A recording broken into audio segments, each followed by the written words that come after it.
Today we are at Adobe Singapore office, and together with me is Chak Ming, Head of Solution Consulting, Adobe Southeast Asia. Today I'll be discussing the Adobe Experience Index findings together with Ming.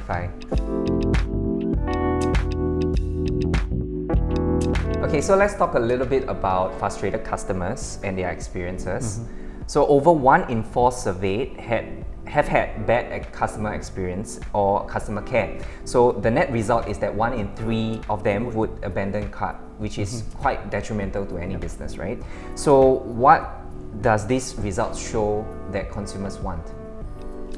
First of all, we have to remember that it does not equate to customer service. So when we say bad customer experience, it could be a whole gamut of things. For example, if I'm trying to access a website on my mobile phone, I open it up and it's not formatted properly for viewing on a mobile phone. So it's an entire complicated customer journey that involves multiple touch points, and they all have to be convenient, they all have to be reliable, they all have to be fast. Yeah. What are the consequences to businesses when we frustrate our customers?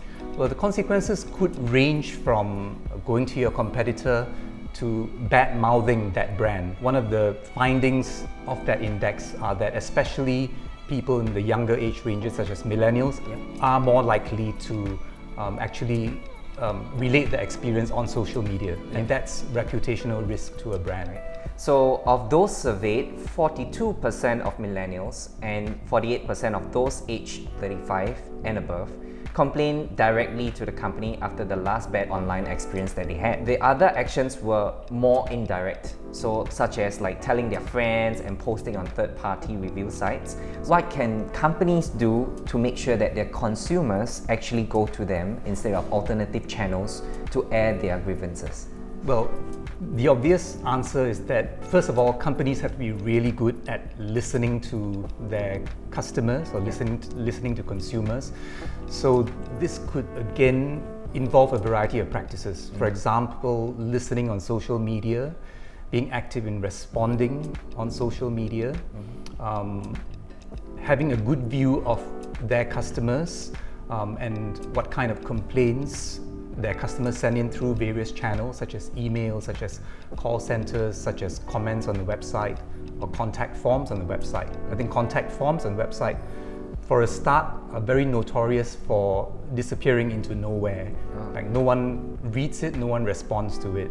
And so brands really have to be very good at listening across a variety of these channels and relating this information back to how their customers have been interacting with them, and then responding and making sure that they are seen to be correcting whatever has gone bad. So basically listening and then just making sure that customers know that they are being listened to and that some actions are being taken. Okay, so from the index we can see that there's a lot of room for improvement in Southeast Asia in terms of consumer experience. So what can businesses do to improve the customer experience?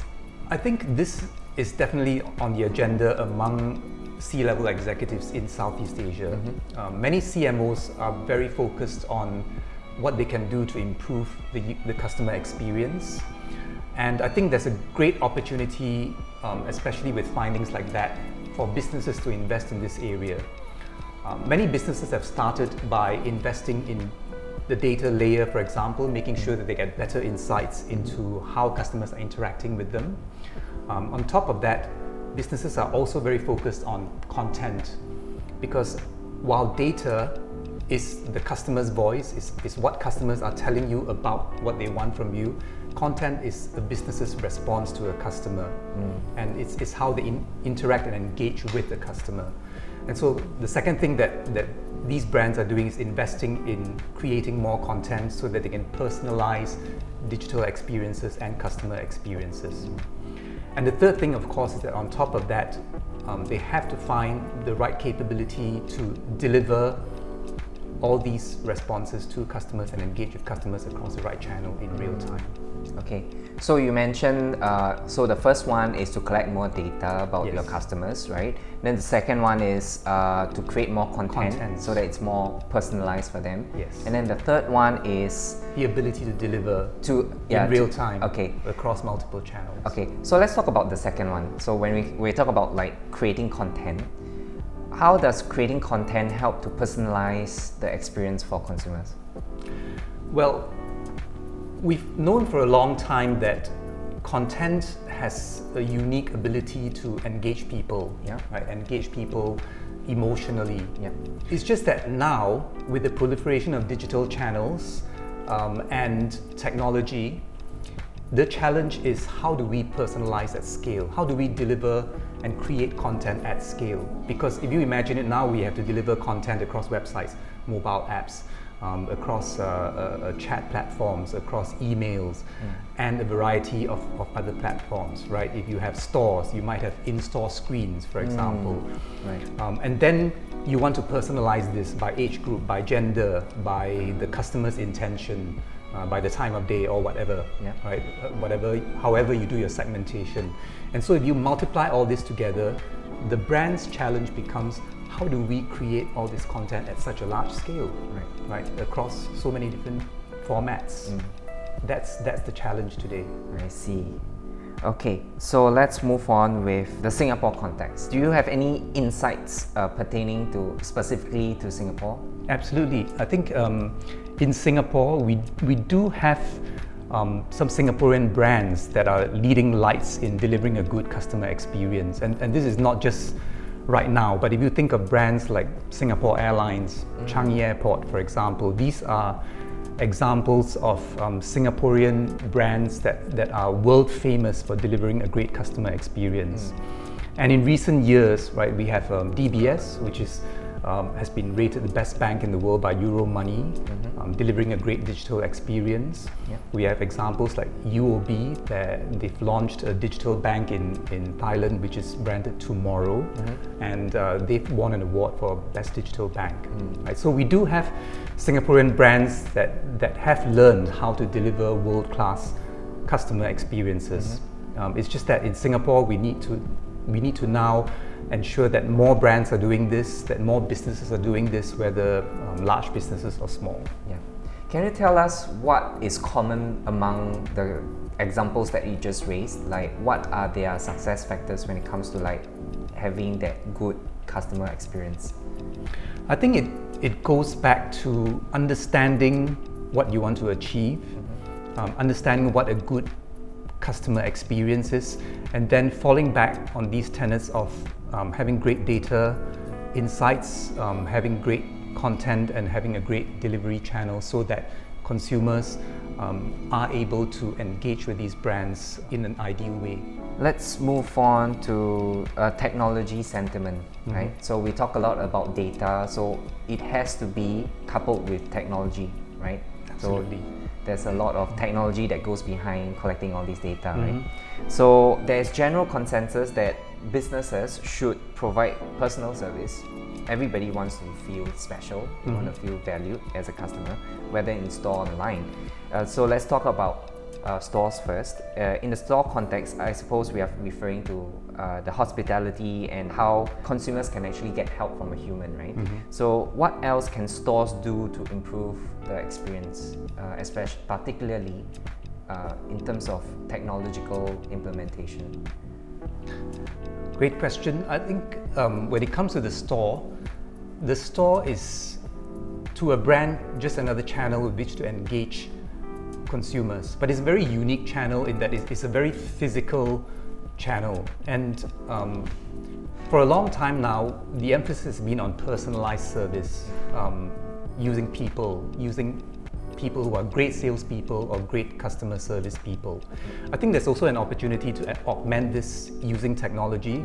One example is giving the person in the store or the store assistant more information, such as a personalized customer profile, so that they know what the customer has bought and how the brand has interacted with the customer, what kind of emails have been sent to the customer, what kind of offers have been given and what kind of offers have resonated with this particular customer, and what should I give this customer next?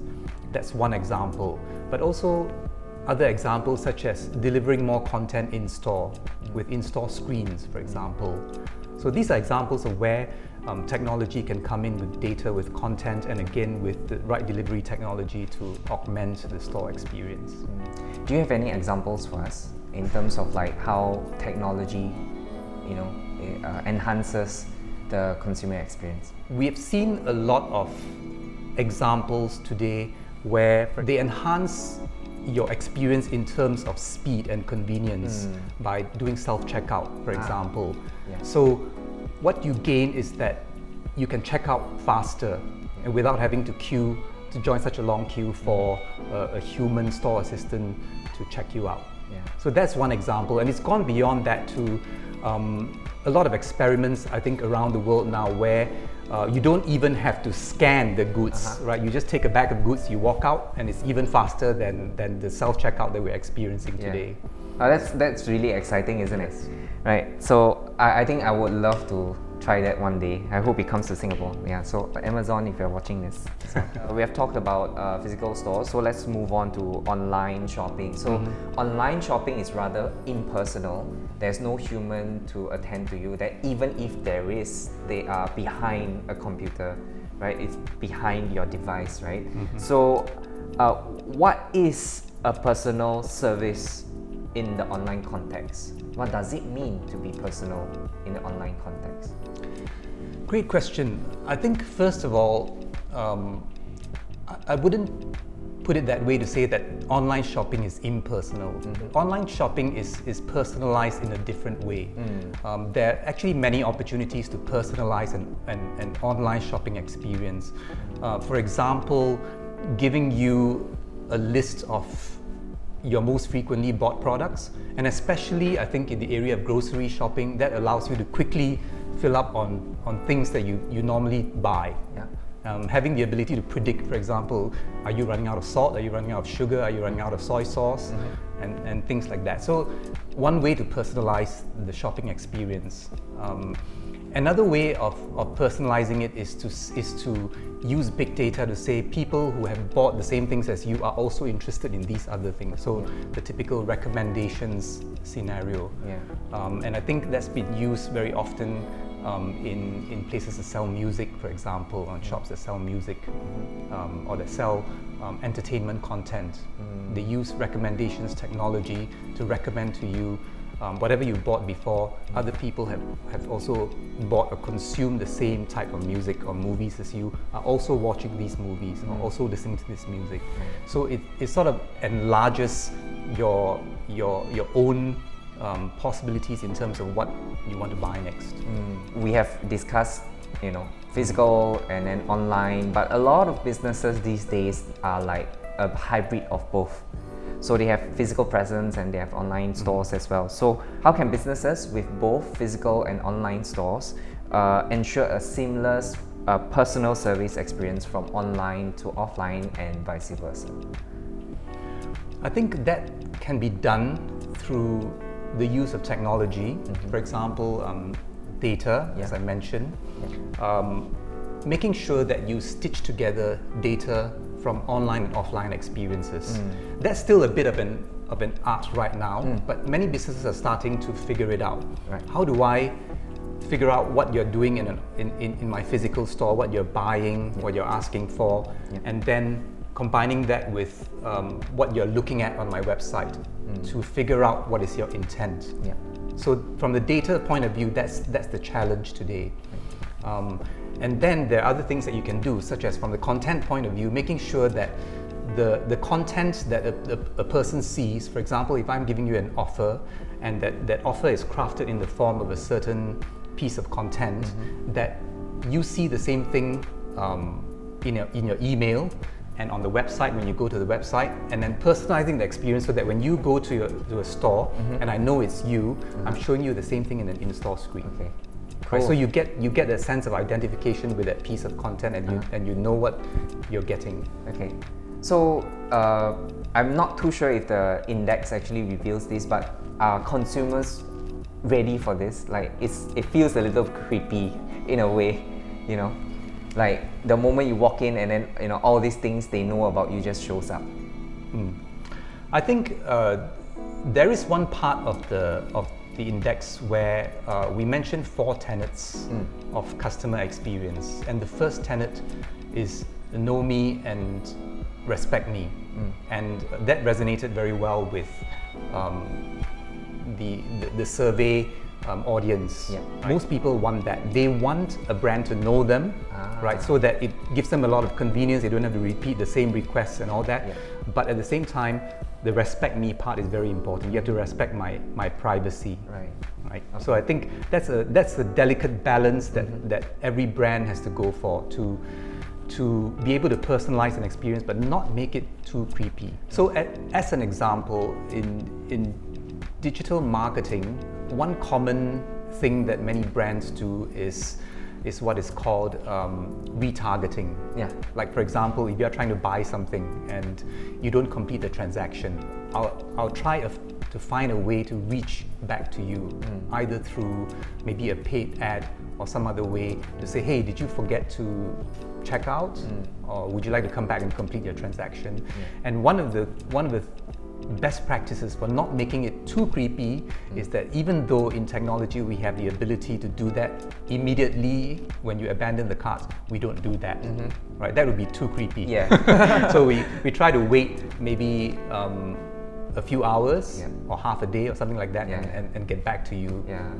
Otherwise, not too long that the trail goes cold, but just long enough that you still remember that you were thinking of buying something from us. Yeah. Okay. Otherwise, if it's too immediate, it will feel like a stalker, like, you know, exactly watching over you.